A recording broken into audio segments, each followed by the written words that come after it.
Fala, galera. Então hoje o nosso bate-papo vai ser com o Marcelo. Amém. Bom, o Marcelo é um mano nosso que decidiu abdicar de muitas coisas na vida dele para servir ao Senhor. E o nosso bate-papo vai falar um pouco sobre isso, sobre renúncia, né? A gente vai bater um papo com o Marcelo sobre renúncia, sobre o que ele precisou abrir mão para poder viver o chamado de Deus na vida dele, e essa obediência, e o que ele tem ansiado nessa obediência nesses dias, né? Aquilo que o Senhor tem falado com ele, a respeito da obra do Senhor na vida dele, através da vida dele, e qual o preço que se paga por isso também, porque muita gente acha que é só largar, né, Marcelo? Então, Marcelo, seja bem-vindo, cara. Amém. Obrigado por você estar aqui hoje com a gente. Obrigado Amém. por aceitar o convite. Que Deus possa te abençoar, mano. Amém. E pra como quer falar uma coisa, Rondinho? Uma satisfação muito grande ter ele aqui com a gente, é um mano querido do coração. Amém. E vai ser muito bom, né, esse momento de compartilhar. Sim. E não só falar do quão bom é fazer a obra de Deus, Sim. mas os desafios que a gente encontra nessa Perfeito. caminhada, né? Perfeito. Eu quero agradecer, né, o convite e dizer que quando a gente está falando dessas coisas, a gente não tá falando de nada extraordinário, a não ser do nosso próprio chamado como discípulos mesmo de Jesus, né? Sim. Então, assim, acho que na vida de cada pessoa o Senhor tem chamados específicos e esses chamados demandam, vamos dizer assim, renúncias também específicas, né? Sim. Mas nenhuma renúncia é vista como menor ou como maior para o Senhor, né? Acho que o que ele vê muito é a questão da obediência mesmo. Então, às vezes, a pessoa que está nos ouvindo também, ela vai dizer assim, caramba, eu não renunciei grandes coisas. Às vezes, eu te pedi para renunciar a uma coisa pequenininha. Sim. Mas nessa pequenininha, você de fato se lançou nela e se Sim. colocou, né? Então, assim, eu acho que é bom, é bacana. Ah, legal. Mano, então eu quero começar fazendo uma pergunta para você. Legal. Como é que foi esse início? Como é que o Espírito Santo começou a falar no seu coração? Em que momento você percebeu que o Senhor estava te chamando a abrir mão do seu futuro profissional, como você abriu, né? Com a família, com a esposa também, aí a Ju já é uma outra conversa. Sim. Biomedicina, né? Sim. É uma biomédica, ela abriu mão de tudo também por amor ao reino. Amém. Como é que foi esse processo para você, como marido, também lidar com isso?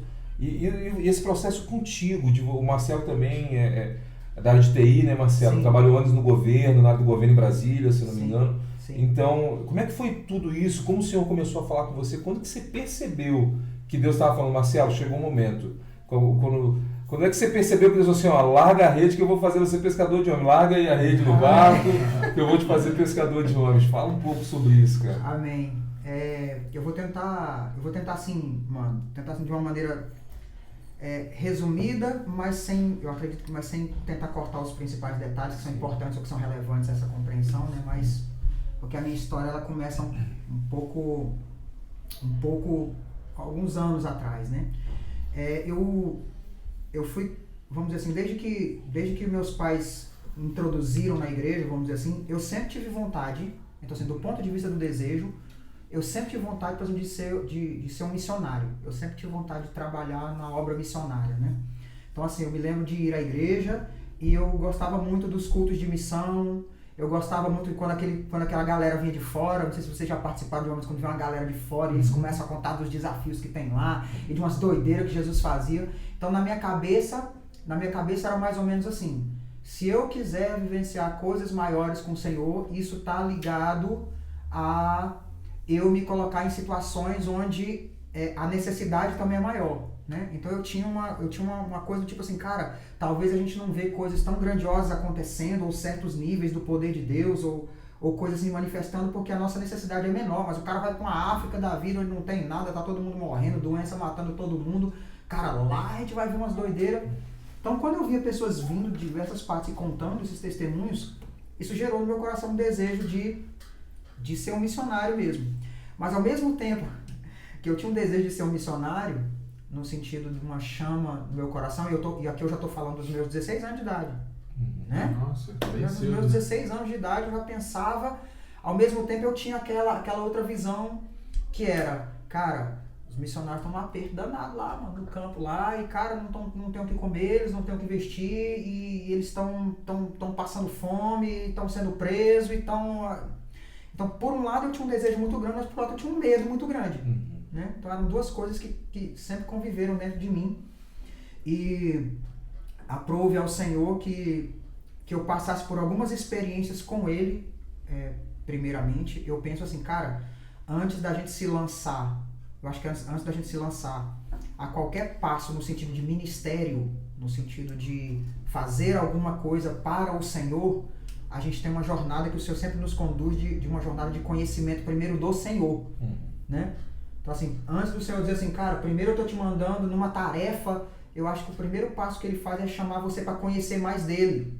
Porque uma vez que você conhece mais dEle, quando Ele te dá a tarefa, você já parte numa linha onde sabe quem te mandou, tem experiência com Ele, sabe que a palavra dEle não vai falhar. E na minha vida foi mais ou menos assim.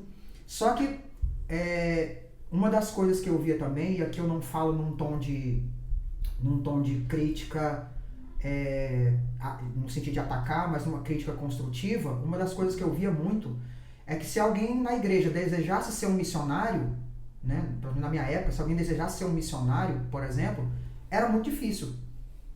Muito difícil no seguinte sentido. Imagina que amanhã alguém chegar para o seu pastor e dizer assim, eu me sinto chamado para missões, eu quero ser um missionário. O processo pelo qual você seria submetido até que de fato você pudesse ir pregar o evangelho ou pudesse ir para algum lugar, era tão cheio de passos, tão cheio de preparos e normas e coisas e não sei o que, e depois ia ter que ter uma junta por trás, e depois ia ter que ter mantenedores por trás, e depois tinha que ter uma... Que eu me lembro que quando eu falava com o Senhor que eu queria embarcar nessa jornada, eu dizia assim, Jesus, a gente sempre ouvia aquela frase, né? Que missões se fazem com os pés dos que vão, mas com as mãos dos que ficam aqui para ajudar, com os joelhos dos que oram. Isso tudo é uma grande verdade. Sim. Mas na minha cabeça era mais ou menos assim, cara, se algum dia esses irmãos que me cercam e que amam a minha vida, mas se algum dia esses irmãos não puderem me ajudar num campo missionário, por exemplo, porque eles também vão estar num aperto financeiro, vamos dizer assim, ou porque eles vão estar numa necessidade, porque não sei o que vai acontecer? O que vai ser de mim? Né? Então não é que eles não vão me ajudar porque não querem, eles não vão ajudar porque não podem. Sim. Então mesmo não podendo, mesmo que seja justificado, o que acontece comigo, né? Então eu sempre ficava com aquela ideia de, caramba, tem que ter todo um conjunto de coisas e depois a minha preocupação é como é que eu vou me manter, como é que eu vou... Eu não sei se todo mundo que tem esse desejo de alguma maneira passa por esse tipo de preocupação, né? Como é que eu vou ser mantido?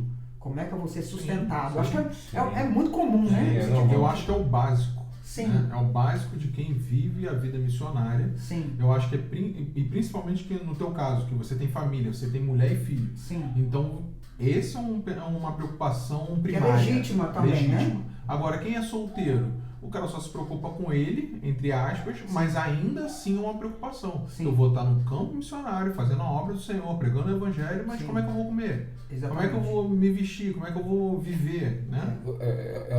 É muito real isso, quando você senta para conversar com pessoas que vivem essa vida assim, hoje você vive dessa forma, né? De missionária, né? Você tem pessoas que foram chamadas, eu creio nisso, eu creio em reis e sacerdotes.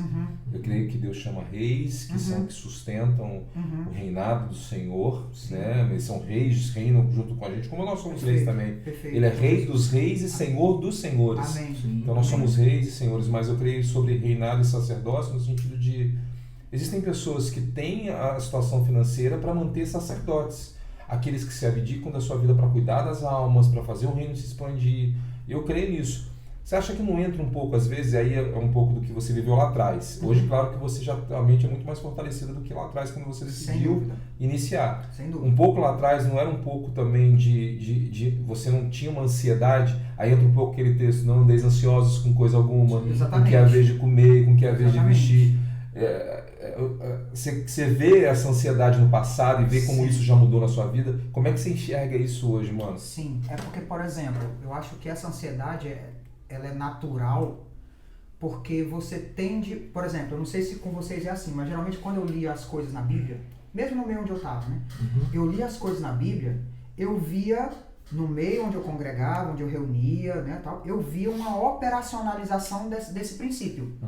Então, querendo ou não, eu criava um padrão de que esse princípio ele vai ser operacionalizado dessa forma e unicamente dessa forma. Deixa eu tentar dar um exemplo. Nessa parte, por exemplo, do ser suprida, a ansiedade em relação... Eu pensava assim, quando eu lia Mateus 6, por exemplo, Jesus fala assim, né? Não se preocupem com o que vocês haverão de comer, com o que vocês haverão de vestir, porque o Pai Celestial cuida das aves do céu, cuida dos lírios. Você fala, cara, isso aqui é um princípio, uma promessa irrevogável. Sim. Na minha cabeça, como é que isso funcionava? É verdade, o Pai vai fazer isso através da igreja que eu tô, através de pessoas que vão ofertar, através de dízimos e... Então, tipo assim, eu já vinculava automaticamente Uma coisa ou outra. uma coisa a outra. Então, é Deus que está suprindo, mas Ele está suprindo através desse único canal. Você achava que a fonte sempre é ele. A forma você achava que era só uma Que era só também. essa. Porque era que comumente a gente ouvia e, Sim, cara, eu nunca ia pensar de ser suprido de uma outra maneira. Sim. Porque nós somos um corpo e o corpo, né, um braço lava o outro e assim sucessivamente. Perfeito, né? Então você tinha essa visão que também era o que você via. Cara, Sim, mas sim. todo missionário, todo grupo que você conversava, você ia ter a ideia de, cara, tipo assim, é muito comum essa pergunta, eu ouço assim algumas vezes, quando alguém fala assim, cara, você tá em tal lugar agora, né? Beleza, quem é que está mantendo você? Quem é que tá... Quando a pessoa pergunta quem é que está mantendo, ela tá fazendo essa pergunta pela ótica do que é a cultura. Que é, cara, tem uma instituição, uma junta de missões, uma Jocum da vida, né? Ou uma junta de missões mundiais. Então, assim, tem uma organização por trás que as igrejas para apoiar esse tipo de coisa. Né? E às vezes elas se surpreendem quando eu digo assim, não, cara, não tem, a gente não tem, vamos dizer assim, não que Deus não use não existe uma instrumentos, instituição. mas não existe uma instituição. Tipo assim, esse suprimento hoje ele vem de diversos meios, né? E aí isso buga ainda mais a cabeça. Então, porque eu tô falando assim porque eu vou contar um pouquinho assim de como isso aconteceu pra mim também, certo. né? Então, por exemplo, eu queria ser um missionário, eu ouvia que esse, mas eu ouvia que isso era onde tinha os maiores testemunhos, onde havia a necessidade do evangelho, mas eu tinha esse medo. E aí o que acontece? Eu sempre digo para as pessoas assim, quando chegou num ponto da minha vida onde o Senhor falou assim, sim, saia do seu emprego, saia da sua cidade, do meio dos teus amigos, dos teus parentes, venda tudo que você tem, né? Venda tudo que você tem. Quando o Senhor me disse esse passo, a gente fala assim, caraca, isso deve ser uma coisa gigantesca de se fazer, é um passo assim muito pesado, né? Vamos dizer assim, para quem escuta hoje, fala assim, imagina se eu tivesse um sonho, uma visão, acordasse no meio da madrugada e você fala, venda tudo que você tem, saia do seu trabalho secular agora imediatamente, vá para um lugar. Isso seria uma coisa de fato grande. Sim. Né? E parece que quando a gente conta a história, parece grande assim, mas eu sempre gosto de dizer para as pessoas que o Senhor, na nossa vida, Ele sempre nos conduziu por meio de passos pequenos. Sim. Né? É como um pai, né? Eu acredito que é como um pai, vamos dizer assim, que ele não pega o seu filho pequeno, um filho de 4 anos, de 5 anos, ele não exige dele um passo de um menino de 10 ou de 15, porque ele sabe que o menino tem 5. Mas ele vai guiando você em passos que, quando chegam num dado momento, o próprio pai percebe, você já consegue dar esse pulo. Você já consegue dar esse pulo, porque... Deixa eu só te interromper nisso aí, só pra gente poder bater um papo sobre isso, que eu acho interessante que você tá falando. Sim. Que nem você está falando, eu estava pensando Jesus chamando Mateus ele tinha um emprego, Pedro tinha um emprego. Sim. Né? E esses homens, eles deram um passo muito grande. Sim. Porque quando Jesus chega para Pedro estava cumprindo a função dele. Perfeito. Sim, Né? tava pescando. Ele estava pescando, ele era pescador, então era o trabalho dele, era de onde vinha o sustento dele. Perfeito. Você tem Mateus também, ele chama Mateus. Sai da coletoria imediatamente e começa a seguir, ou seja, não, olha, eu dependia disso, não vou depender mais disso porque eu estou obedecendo e vou virar um seguidor de Cristo. Sim. Você crê que esses passos de crescimento, eles são para alguns ou são para todos? Porque se você pega esse padrão bíblico, apostólico, Sim. era uma coisa muito louca, né, mano? Sim. Ó, vem, Sim. larga e não tem conversa. Sim. Porque para pensar na época também, ninguém sabia quem era Cristo. Sim. Se não fosse pela revelação do Pai. Perfeito. Não sei se Sim. o Pai revelasse, certo? Perfeito. Uhum. Então, tipo, as pessoas daquela época viam Pedro como empresário, as pessoas viam Mateus como coletor. Uhum. Cara louco, o cara tá largando tudo para seguir Sim, um estranho, né? Seguir o Jesus. Que futuro que ele vai ter agora? Que ele vai ter agora, exatamente, como andarilho. Naquela época seria até mais difícil do que hoje em dia. Hoje em dia a gente tem uma visão de Cristo muito maior. Sem dúvida, né? Verdade. E os caras naquela época eles eram ousados. Sim. Eles não pensavam 2 vezes. Sim. Você crê que Deus... eu creio nisso que você falou também, mas você crê que isso é um padrão ou você crê que não, que tem pessoas que vão se lançar mesmo porque já são mais maduras. Sim. Porque a gente tem aquela questão, quando Cristo chama, ele pode chamar Pedros que nunca ouviram nada do Evangelho. Exatamente. Né? Exatamente. Mas eles podem chamar um pouco de Paulo, que tinha uma base da Torá. Eu não estou falando que ele não tinha Evangelho, mas tinha uma base de quem era Deus maior do que a de Pedro, Sim. porque era mais instruído e tal. Sim, sim. E esse cara já começou voando até mais alto do que o próprio Pedro. Sim. Né? Sim. Porque ele foi 3 dias, mano, o cara saiu pregando o Evangelho. Pedro demorou 3 anos. Perfeito. 3 anos mais alguns meses, Perfeito. né? Então, tipo, tem esses dois tipos de pessoas, sim, né? Sim, eu tava dizendo assim que eu não costumo realmente definir um padrão para esse chamado. Eu só acho que assim, que às vezes quando a gente conta, faz parecer para a pessoa que foi esse passo gigantesco assim, né? E no nosso caso não foi. No nosso caso foi por meio de passos pequenos, mas sim. Quantas pessoas recebem uma revelação do Senhor, um chamado de Deus, uma experiência que muda a vida do cara da noite pro dia, e cara, no outro dia ele tá largando tudo, ele tá indo morrer, tá como mártir num país onde o evangelho não pode entrar, né? Então, no nosso caso foi um pouco diferente. Quando eu comecei a ter as minhas primeiras experiências com Jesus, vamos dizer assim, num relacionamento com o Senhor, eu sempre ouvia também dizer assim, cara, tu quer ser um missionário, por que tu quer ser um missionário na África? Tu não prega pro teu vizinho. Tu quer ser um missionário na África, não fala pro cara que tá no teu prédio. Tu quer ser um missionário não sei onde, o cara da tua escola não ouve isso. E isso era uma realidade da minha vida. Sim. Então assim, eu me sentia confrontado com esse tipo de palavra. Porque eu falava assim, cara, se eu não prego o evangelho agora, no meio onde eu tô, com pessoas que estão necessitando agora, não tô dizendo que por essa lógica, você nunca vai ser mandado para lugar nenhum, porque sempre tem uma necessidade ao seu redor. Né? Não é isso que eu estou dizendo, porque às vezes o Senhor vai, mesmo tendo necessidade aqui, o Senhor vai dizer, eu quero que você vá para lá. Né? Então isso é uma prerrogativa do Espírito Santo fazer. Mas a questão não é se eu estou aqui ou se eu estou lá. O que me vinha na mente é que isso é uma realidade. Se eu não sou um pregador do Evangelho hoje, o que me faz crer que quando eu chegar lá, eu vou ser um pregador do Evangelho, entendeu? Sim. Então isso é uma das coisas que me confrontavam. E aí, uma coisa que eu percebia claramente era isso. É que assim, dentro da igreja, eu tinha facilidade de liderar. Então, por exemplo, eu fui líder de departamento, líder de ministério de louvor, professor de escola bíblica dominical. Então assim, liderar, pregar, ensinar. Então, o que eu percebia? Cara, se tem uma igreja reunida para me ouvir, eu não tenho problema de subir num púlpito e falar, e pregar e colocar. Mas quando eu chegava na segunda-feira no meu trabalho, mano, eu parecia que estava sendo um ambiente completamente hostil, em que eu só posso falar de trabalho aqui. Eu jamais me sentiria compelido a botar Jesus numa história ou numa situação. Então isso de fato me confrontava, né? Porque eu falava assim, caramba, eu quero isso do Senhor, mas eu não tenho o costume de pregar o evangelho, eu não falo de Jesus abertamente, eu não expresso. E aí eu fui tentar buscar um pouquinho de por que eu não faço. Por que eu tenho facilidade aqui dentro, mas eu não tenho facilidade lá fora? Né? E aí, não quero delongar demais, mas foi uma época assim, onde muitas perguntas a gente estava fazendo e buscando o Senhor, e foi quando a gente teve o primeiro contato com o ministério do The Last Reformation, né? Do Torben, né?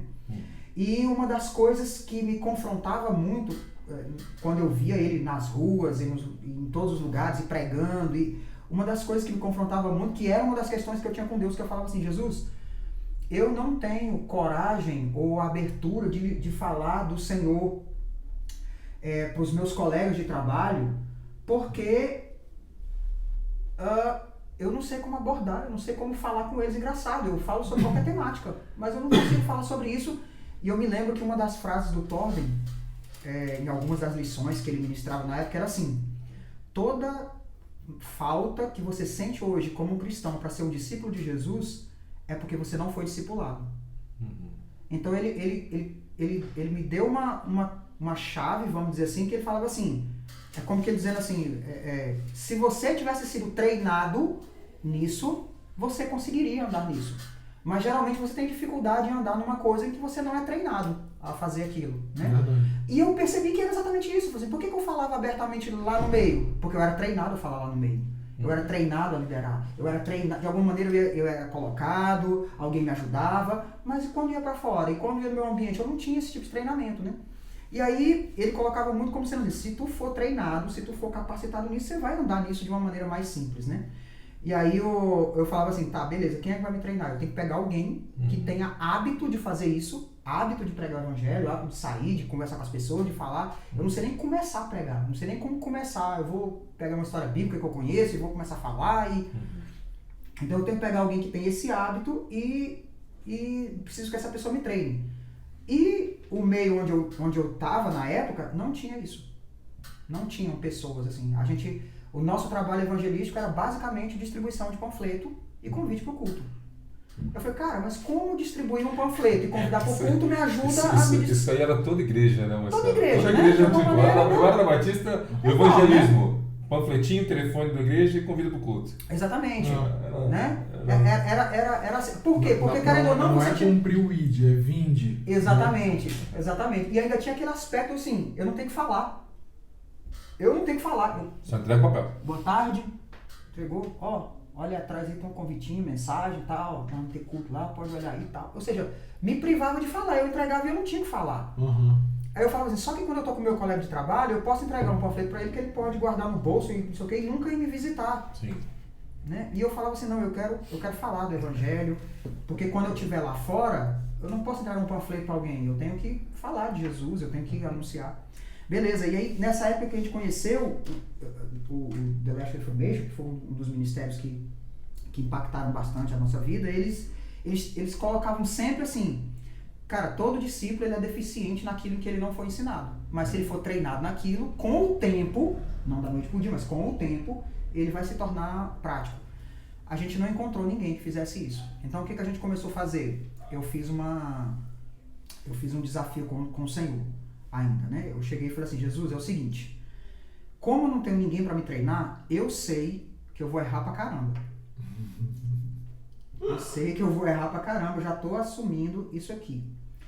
Mas eu não quero parar, eu não quero desistir. Se eu errar, a promessa que eu faço pro Senhor é que eu volto atrás, eu vejo, eu tento ver o que precisa melhorar, e eu vou tentar melhorar e eu vou de novo.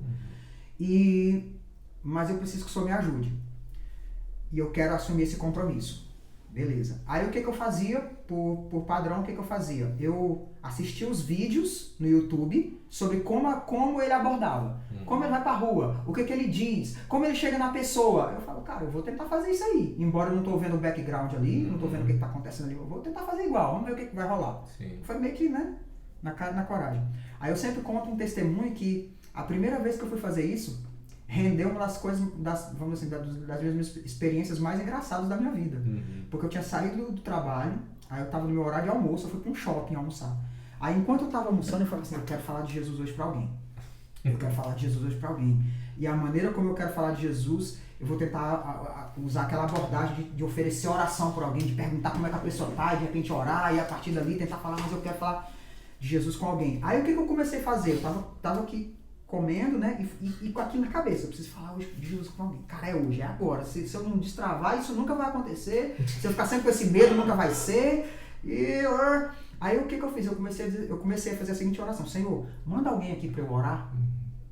Manda uma pessoa para eu orar. Manda um enfermo aqui para eu orar. Alguém que me crie uma conexão mais fácil. Que me dê uma abertura. Que me dê uma abertura, né? Então manda alguém aqui para eu orar. E eu sei que eu tô aqui comendo aqui. Jesus, manda alguém aqui para eu orar. Eu tô na mesa do shopping. E o shopping tava cheio nesse dia, né? Então tinham poucas mesas. De repente senta uma pessoa na parte da frente, assim, da mesa onde eu tava, comendo. E era um cara com 2 muletas. Cara, ele sentou, aí botou as muletas de lado. O dia que eu tava comendo assim, eu levantei a cabeça assim. O pensamento foi mais ou menos assim. Não com essas palavras, mas foi mais ou menos assim, né? É sério, Jesus? Sacanagem. Não foram essas palavras, foi mais pegadinha. ou menos. O sentimento foi assim. Caramba, eu tô começando, eu quero me arriscar e o senhor manda. E tu me manda já com o cara com 2 muletas. Cara, como é que eu vou me oferecer para orar por isso e tal? E eu fiquei naquele conflito, mas olha só que interessante. Aí eu peguei e falei assim, mas eu falei que queria, eu orei e Jesus mandou. Então agora eu tenho que fazer. Aí agora era aquela luta comigo, né? Aquela luta dentro de mim, eu tenho que chegar e tal.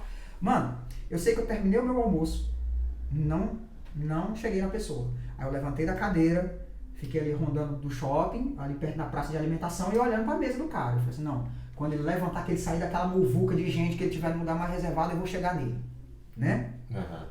E aí ele pega, levanta, começa a andar e vai em direção a uma loja. Eu falei, opa, ele já tá andando, então agora eu vou, aí eu vou no caminho, vou atrás, né? Dele. Seguindo de longe, né? Agora eu vou chegar. Aí ia na direção do cara, quando chegava a 2 metros do cara, eu voltava pra trás e falava, não vou não. Hoje não consigo chegar e vou não. E eu falava, meu Deus, como isso é difícil. Eu falei, caramba, isso não deveria ser difícil, mas por que é tão difícil? E eu ficava naquela, não, mas eu vou, e tal. E daqui a pouco ele se move pra um outro lugar. Lembrei, gente, desculpa. Não era um cara com muleta, era um cego. Eita. Era um cego acompanhado de uma pessoa. Era um cego acompanhado de uma pessoa que estava acompanhando, né? Aí ela andando de um lado, eu falava, não, eu vou chegar. E sempre que procurava, eu não ia chegando. Eu sei que nessa brincadeira, eu fiquei... Sem brincadeira, eu devo ter ficado cerca de 1h15, 1h20 rodando atrás desse cara. Em tudo que era loja que ele entrava. Porque eu falava assim, agora eu vou chegar. E quando ia chegar, não chegava. E agora eu vou chegar. E quando ia chegar, não chegava. E ela acompanhada de uma pessoa... Até que o tempo foi passando. Chegou a hora do meu almoço, meu horário de almoço acabou, eu tinha que voltar para trabalhar. Eu acho que o pessoal da segurança tivesse buscado as câmeras de segurança daquele dia, eu ia pensar assim, esse cara deve estar querendo roubar esse cego. Porque tem 1h30 que ele tá atrás desse cego, pra cima e pra baixo, aqui de corredor, entrando em loja e tal. Mas quando tava na hora, eu falei assim, cara, tem que voltar pro meu trabalho, agora não dá mais, então, cara, ou eu vou chegar, ou eu não vou chegar. Né? E aí, de repente, o que acontece? A pessoa que tava acompanhando ele entrou numa loja pra ver alguma coisa e deixou ele sentado numa dos banquinhos do shopping. Eu falei, cara, se eu não chegar agora, eu não chego nunca mais. Aí cheguei. Aí assim que eu cheguei, eu falei, oi, tudo bem?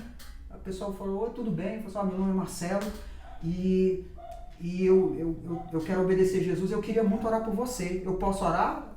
Pode orar. Aí eu pus as mãos assim nela e falei assim, em nome de Jesus, que os seus olhos se abram e que você seja curado agora. Falei desse jeito, e em seguida eu saí correndo, olhei pra trás, e saí, e o coração dum, e eu andando, eu falei, cara, engraçado, que a pessoa eu não cumprimentei, eu não disse tchau, pra mim foi uma coisa tão impactante, eu falei, caraca, mano, eu cheguei num cara, eu falei que era de Jesus, pedi para orar pra ele, ainda botei a mão e mandei o cara enxergar, mano, que doideira, que coisa maluca que eu fiz, e saí andando, e o coração acelerado, e eu descendo as escadas rolantes, acelerando o passo, e... Eu achei engraçado que eu peguei e falei assim, Jesus, como é que isso vai funcionar? Como isso vai funcionar? Eu não tenho coragem, não tenho jeito, eu não fiquei nem para perguntar para a pessoa. Só que o que foi mais engraçado é que enquanto eu estava descendo a escada rolante, aí sim eu vi uma pessoa vinda de muleta. Na hora que eu vi uma pessoa vinda de muleta, automaticamente, assim, me veio aquele desejo, eu vou chegar nesse cara.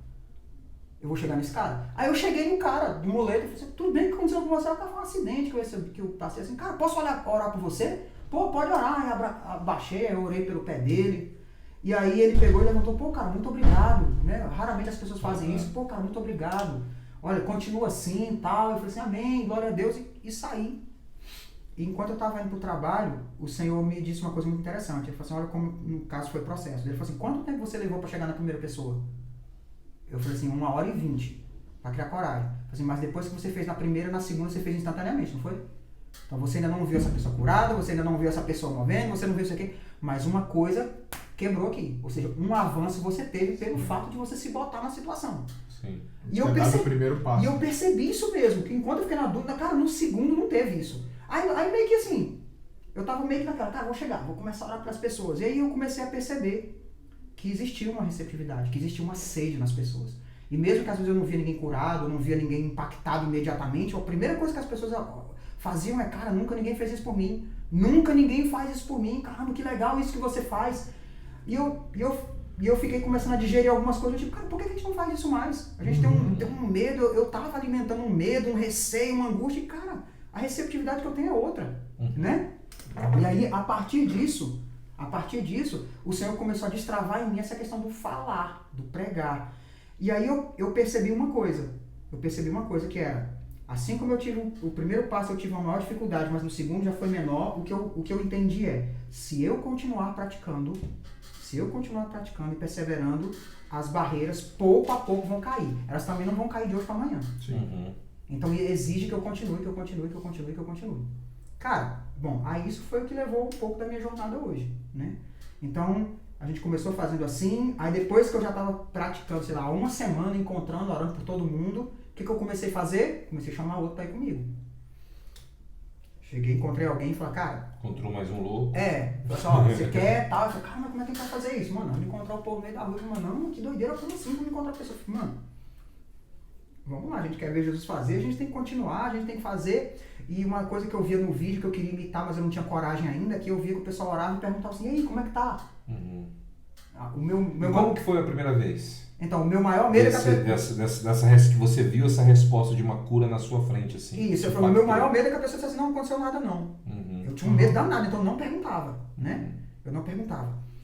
Mas ao mesmo tempo que eu não perguntava, eu ficava assim, cara, se o cara ficou curado, eu não perguntei, cara. Eu tô me privando, eu tinha medo, não, mas se o cara disser que não, eu vou ficar sem graça, Jesus vai ser envergonhado, e o Espírito Santo dizendo assim, não, quem tá com vergonha de ser envergonhado é você. Bota as coisas realmente no lugar. No final das contas, você não tá com medo do meu nome ser envergonhado, você tá com medo de você ser envergonhado. Eu falei, é verdade, caramba. E é verdade. E aí eu me lembro que pelo fato de estar fazendo isso, eu comecei a chamar algumas pessoas para irem comigo, mas fui fazendo. Aí como aconteceu a primeira vez? Aí um dia eu tava no trabalho, indo nesse shopping para almoçar. Eu só almoçava muito nesse shopping. E era uma distância assim de uns 2 quilômetros, mais ou menos, de onde eu tava. Mas eu ia andando. E voltava, e era o tempo que eu ia conversando com Jesus, eu falava com ele, beleza. Aí eu sei que enquanto eu tô andando em direção ao shopping, assim, eu passo por um cara de muleta. Ele tá andando de muleta, com a perna enfaixada, e eu passo por ele. Mano, eu passo rápido. E assim que eu passo, eu escuto assim um pensamento dentro de mim, dizendo assim, volta e ora por aquele cara. Só que eu já tava na prática de orar por pessoas.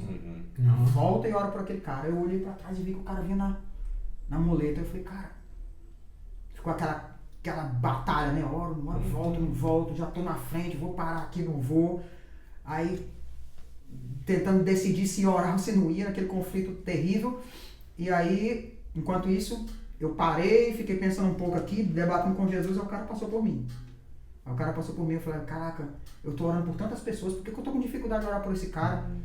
Aí fui chegando mais perto dele, novamente, como a primeira abordagem lá, fui tentando chegar mais perto, caminhando assim, com um passo um pouco mais lento e tal. E o Senhor ora por ele.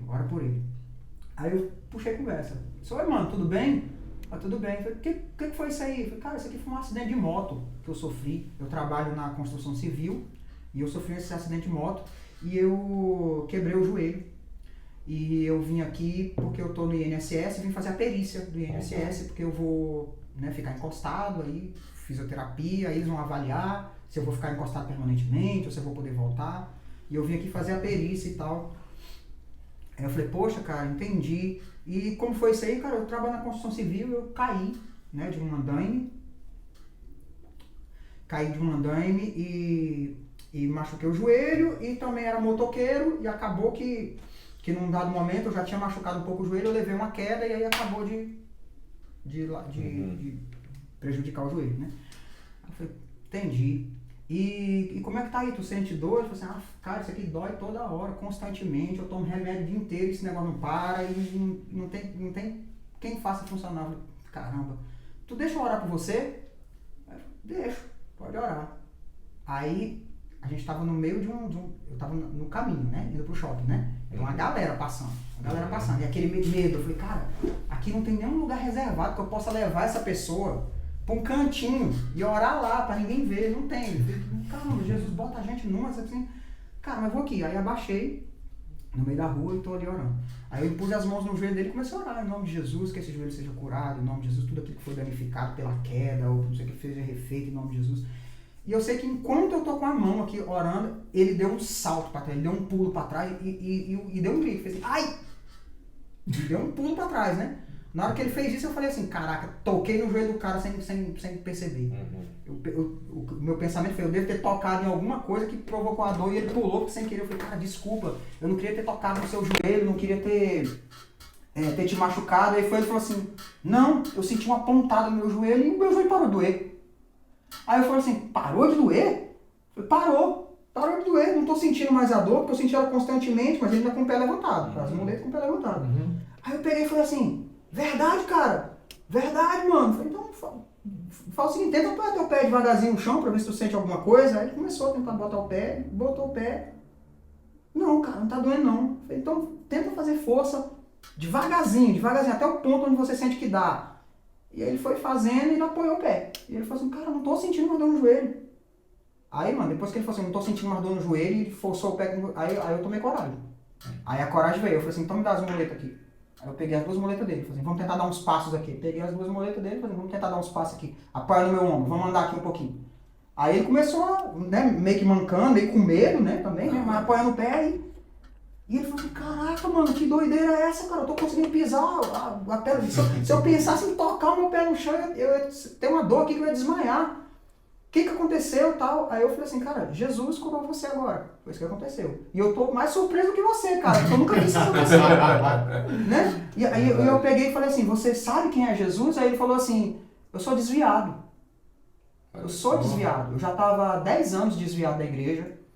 E eu não fui nem atrás dos motivos pelos quais ele desviou. Mas ele falou, cara, mas que doideira. Aí eu perguntei assim, o que você vai fazer agora? Aí ele falou, cara, eu tava indo pegar um ônibus ali. Eu falei, tu tá com tempo? Eu falei, então bora almoçar comigo? Aí ele falou, bora almoçar. Então eu pago o almoço, bora almoçar. Aí sentamos juntos e começamos a compartilhar. Aí fui falar sobre Jesus, aí fui falar sobre... Mas assim, foi a primeira vez que aconteceu. Mas o que foi interessante é que isso aconteceu nessa ocasião. Engraçado, no dia seguinte eu continuava orando por pessoas e eu não via acontecer também simultaneamente.